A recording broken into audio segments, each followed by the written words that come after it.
cuestión de la necesidad de precisamente revisar la medición de la pobreza a 10 años, pues en realidad estamos hablando que sería 2018 una primera posibilidad de que se conservara el indicador que actualmente tenemos con posibles modificaciones. No sé si ustedes desde el Coneval ya están pensando en esa revisión que se tiene que hacer con miras a esta ventana de 10 años de continuar midiendo la pobreza con el mismo indicador, pero al mismo tiempo, pues eso implica ya también ponerse digamos, a establecer los mecanismos para revisarlo y en qué consiste pues esa reflexión si la tienen ya.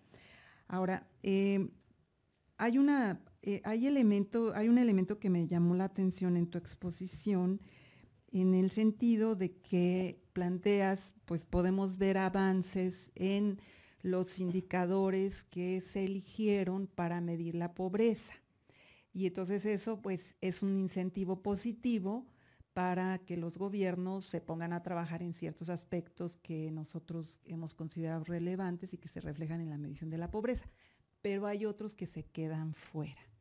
Y creo que ahí es donde finalmente está el meollo del asunto, porque la pregunta es si tener una toma de agua en el terreno, ¿verdad?, es suficiente para que entonces la población en México ya esté fuera del indicador de pobreza en materia, por ejemplo, de dotación de agua. A mí me parece que no, que estamos diciendo que no son pobres cuando tienen violentado un derecho fundamental, en el sentido también de que no se mide frecuencia con la que llega el agua, ni calidad, que son cuestiones como muchísimo más de detalle, que a lo mejor no tenemos los indicadores y entonces a lo mejor habría, sí, algunos sí los tenemos en la ENIC, pero que a lo mejor en ese sentido habría que ir pensando ese tipo de modificaciones, porque de hecho en fechas recientes, no recuerdo si fue CEPAL o algún organismo internacional, hablaba, por ejemplo, de que en América Latina, incluyendo México, para que la población saliera de la pobreza necesitaba cuando menos preparatoria, con los indicadores de pobreza que tenemos, que son bastante bajos. Y nosotros estamos midiendo la pobreza con asistencia, como tú dices, ¿no?, en educativa y primaria y secundaria, ¿no? Entonces ¿qué es lo que pasa? Que el incentivo perverso es que entonces, en este caso, los gobiernos locales y federales pues no trabajan para dar cobertura en preparatoria, en universidad, en mejor calidad de agua, que ya de alguna manera lo sugieres con esto de que no tenemos estos indicadores de calidad y que por tanto la cobertura en materia de pobreza se vuelve insuficiente. La otra cuestión que me llama la atención es que en los indicadores, por ejemplo, de cambio en el ingreso, en el indicador de pobreza laboral, pues tenemos precisamente 2005-2015 un aumento del indicador, en realidad, de las personas que no cubren la canasta. Entonces, estamos con un discurso que, bueno, pues sí ha bajado un poquito, aunque es insuficiente la pobreza, pero que en términos reales, el indicador fundamental, que es el que empuja a la población a salir de la pobreza, nosotros entenderíamos que tendría que ser a través de los ingresos laborales, y en materia de ingreso laboral no lo hemos logrado, los indicadores son muy claros, entonces aunque tengamos una medición multidimensional que a veces nos habla de una tendencia a la baja, pues los factores fundamentales de empuje de la pobreza queda muy claro que no es suficiente, ¿no? La otra cuestión que yo quería comentar es esto de cuando se habla, por ejemplo, de lo que está pasando en 2017, de la inflación, que después de tener 2014-2016 una baja en inflación, ahora tenemos un fuerte aumento de la inflación en este año, que el Banco de México, por ejemplo, nos dice que pues a final de 2017 va a bajar pero pues la gente come todos los días. Entonces no le sirve de nada en materia de, digamos, de condición de vida, de condiciones de vida, que la inflación no suba tanto, porque finalmente ya tendría que ser negativa para que tuviera un impacto positivo, y además en alimentación está gravísimo el asunto. Estamos hablando de 7.8 y 7.4 el incremento de las canastas alimentarias en el medio rural y urbano. Entonces es una pérdida de la capacidad de la gente de comer, digo, el día a día y hacer frente al gasto social.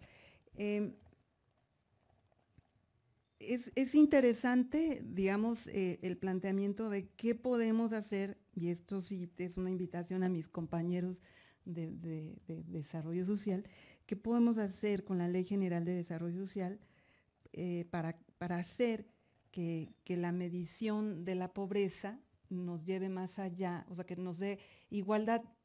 Para mí, más que de oportunidades, sería de resultados, ¿no? Que es un concepto diferente, ¿no? Es que logremos que la gente logre lo mismo, que nos preocupemos por otros indicadores. Y pues creo que está pendiente, no lo hemos trabajado, y que desde la reunión anterior, ¿verdad?, hemos hablado de esta posibilidad de que hagamos un indicador del acceso efectivo a los derechos.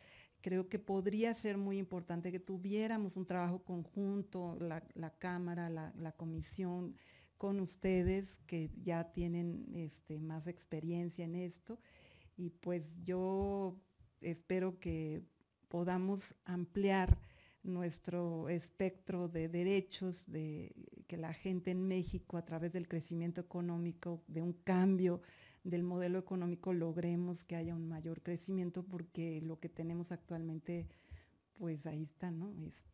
No nos ha dado suficiente resultado. Gracias, diputada Araceli. Voy a contar unas cosas y luego, si Ricardo quiere decir algo, con muchísimo gusto. A ver, bien importante la pregunta de los 10 años. Lo que decíamos en la presentación es que por razones estadísticas y por razones de transparencia, el 2009, esta medición la publicamos en 2009 por primera vez, en diciembre de 2009. Decidimos, y está en el diario oficial, que no tendría modificaciones la medición en al menos 10 años, precisamente para abonar a la transparencia, ¿no? Que no cada año estemos cambiando por razones y que la gente diga, pues, ¿por qué lo cambian si antes bajó, subió? Y que la gente empiece a sospechar que es un tema político. Entonces, no cambiarlo en al menos 10 años. Eso está ahí. Ahora, ahí viene la disyuntiva del cambio. Uno, estrictamente hablando, los 10 años se cumplen en 2019. Entonces, para nosotros 2019 o más sería un cambio importante. Dos, desde hace ya 3 o 4 años, Ricardo Aparicio, un conjunto de análisis en donde hemos revisado críticamente la metodología y hemos dicho, híjole, aquí hay que cambiar esto, aquí hay que cambiar esto otro, estas cosas son nuevas que antes no teníamos. Pongo el ejemplo de la preparatoria. Cuando decidimos en el 2009 dejar secundaria como el umbral es porque en la ley mexicana la obligatoriedad llegaba a secundaria. Entonces dijimos, bueno, si ya la Cámara, si el Congreso decidió que lo obligatorio es secundaria, pues que eso sea el mismo parámetro para el Coneval. Pero ya años después, el Congreso decidió que es obligatorio medio superior. Entonces, nos tocaría, bajo ese mismo ejemplo, modificar el umbral de rezago educativo para hacer obligatoria la preparatoria.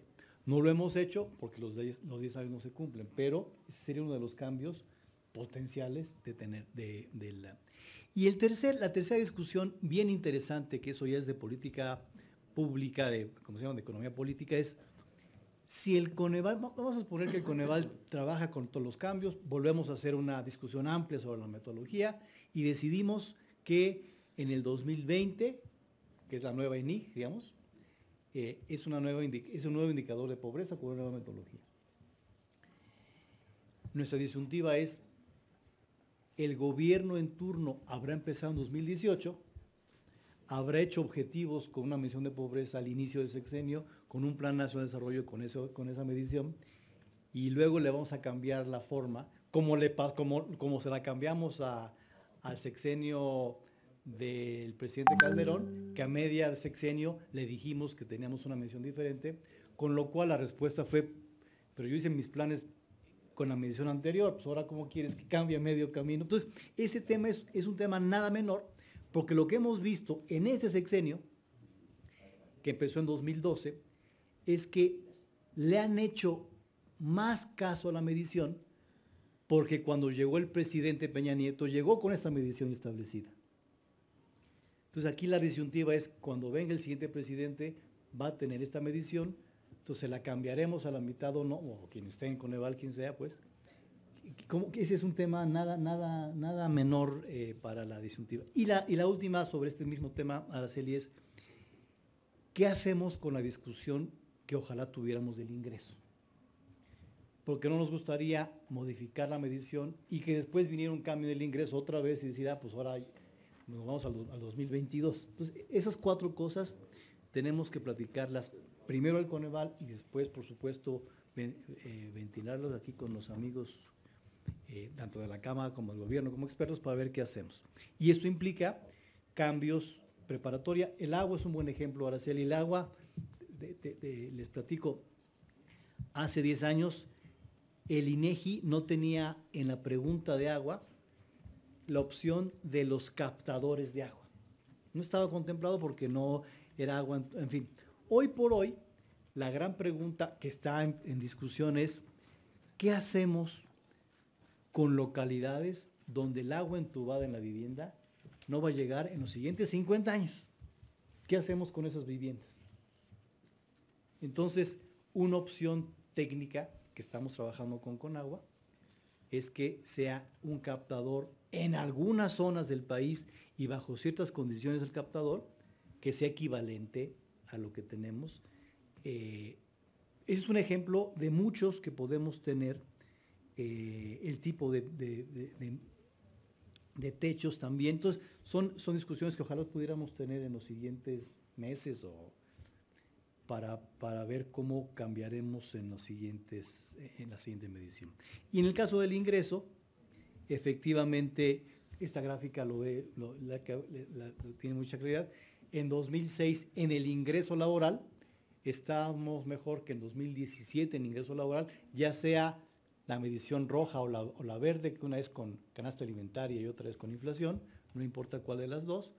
Estábamos mejor hace 10 años, por lo tanto, el gran reto de la política económica del país es cómo le hacemos para mayor generación de empleos y para que estos empleos tengan mejor remuneración, que es el motor más importante de la reducción de pobreza.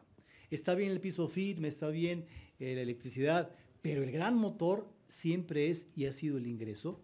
Y en 2017, efectivamente, esta inflación mucho mayor que en 2015 y 16, nos puede comer parte de lo que hemos ganado, y de ahí la importancia, lo traigo sobre la mesa, la importancia de la discusión sobre la productividad y sobre el salario mínimo, que afortunadamente la discusión está ahí en muchos medios, y el gobierno federal, y él siendo muy en México históricamente y comparando con otros países de América Latina, podamos, vía el salario mínimo, al menos para la población que menos gana, darle este incremento importante, sabiendo que la productividad del país es el motor más importante de los salarios en general, pero el salario mínimo que no sea una plática tabú ni un tema tabú. ¿No, maestro Ricardo? ¿Quiere decir algo?